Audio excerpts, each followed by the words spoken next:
Good morning. അങ്ങനെ നമ്മൾ നമ്മുടെ വീട്ടിലേക്ക് തിരിച്ചെത്തിയിട്ടുണ്ട്. ഇപ്രാവശ്യം വീട്ടിൽ വന്നതിന് ഒരു ആഘോഷമുണ്ട്. നമ്മുടെ ഫസ്റ്റത്തെ പുതുമോടി പെരുന്നാളാണ്. ഇപ്പോൾ പള്ളിപ്പെരുന്നാളിന് എല്ലാവരും കൂടെ വീട്ടിലെത്തിയിട്ടുണ്ട്.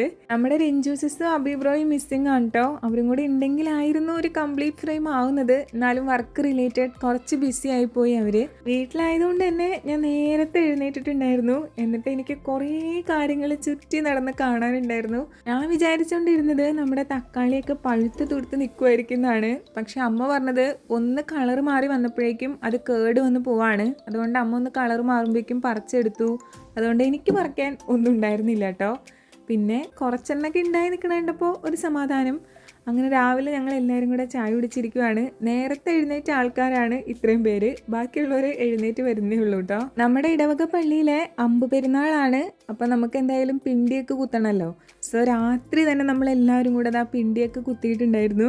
ഇന്നലെ രാത്രി ഇതുപോലെ പടക്കം പൊട്ടിക്കലും പിണ്ടി കുത്തലൊക്കെ ആയിട്ട് അടിപൊളിയായിരുന്നു. സാറ്റർഡേ മോർണിംഗ് ഒരു 11:30 ഒക്കെ ആകുമ്പോഴേക്കും വീടുകളിലേക്ക് അമ്പ് എഴുന്നള്ളിക്കും. അപ്പോൾ രാവിലെ ചെയ്യാൻ സമയം കിട്ടില്ലല്ലോ എന്ന് ഓർത്തിട്ടാണ് എല്ലാം ഇന്നലെ രാത്രി തന്നെ കംപ്ലീറ്റ് ചെയ്ത് വെച്ചത്.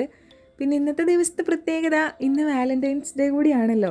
സോ നമുക്കെല്ലാവർക്കും മാതൃകയായിട്ട് ഇന്നലെ തന്നെ ചേട്ടൻ ചേച്ചിക്ക് വേണ്ടി ചോക്ലേറ്റും പൂവൊക്കെ വാങ്ങിച്ചു വെച്ചിട്ടുണ്ടായിരുന്നു. ഇത് ചേച്ചിക്ക് കിട്ടുമ്പോൾ ചേച്ചി വിചാരിക്കുന്നേ ഇല്ല കേട്ടോ, ഇതിപ്പോൾ അങ്ങോട്ടും ഇങ്ങോട്ടൊക്കെ റെൻറ്റിന് പോകാനുള്ളതാണെന്ന്. അപ്പോൾ ആ പൂവെടുത്ത് സച്ചു എഴുന്നേറ്റ് വന്നപ്പോൾ എനിക്ക് തന്നു. ഞാൻ തിരിച്ച് ആ പൂവ് സച്ചുവിനും കൊടുത്തു. അങ്ങനെ മൊത്തത്തിൽ ഇതൊരു പബ്ലിക് പ്രോപ്പർട്ടി ആയിട്ട് മാറിയിട്ടോ. ഇത് ജസ്റ്റ് ഒരു ഫണ്ടിന് വേണ്ടി എല്ലാവരും കൂടെ ചെയ്തതാണ്. അങ്ങനെ ഞങ്ങളിത് അച്ചായിയുടെ കയ്യിൽ കൊടുത്തു. അമ്മച്ചി വന്നപ്പോൾ അച്ചായി അമ്മച്ചിക്ക് കൊടുത്തു. അങ്ങനെ ഈ പൂവ് വീട്ടിലെല്ലാവരും അങ്ങോട്ടും ഇങ്ങോട്ടും കൊടുത്തിട്ടുണ്ടായിരുന്നു കേട്ടോ. വാലന്റൈൻസ് ഡേ എന്ന് പറയുന്നത് പ്രണയമാണല്ലോ. പ്രണയം എന്ന് പറയുന്നത് സ്നേഹം. സോ അങ്ങോട്ടും ഇങ്ങോട്ടും എല്ലാവരും സ്നേഹിക്കുന്നതുകൊണ്ട് എല്ലാവർക്കും അങ്ങോട്ടും ഇങ്ങോട്ടും കൊടുക്കാമെന്ന് അങ്ങോട്ട് വിചാരിച്ചു. അങ്ങനെ അമ്മച്ചി കൊണ്ട് അമ്മയ്ക്ക് കൊടുത്തു. അമ്മ അത് എനിക്ക് തന്നു. ഇന്ന് വാലന്റൈൻസ് ഡേ മാത്രമല്ല, നമ്മുടെ രാജ്യത്തിന് വേണ്ടി ജീവൻ അർപ്പിച്ച സൈനികരെ ഓർക്കുന്ന ദിവസം കൂടിയാണ്. രാവിലത്തെ അങ്ങോട്ടും ഇങ്ങോട്ടും പൂവെടുക്കലും കാര്യങ്ങളൊക്കെ കഴിഞ്ഞ് പിന്നെ ഓടിക്കളിക്കലൊക്കെ ആയിരുന്നു.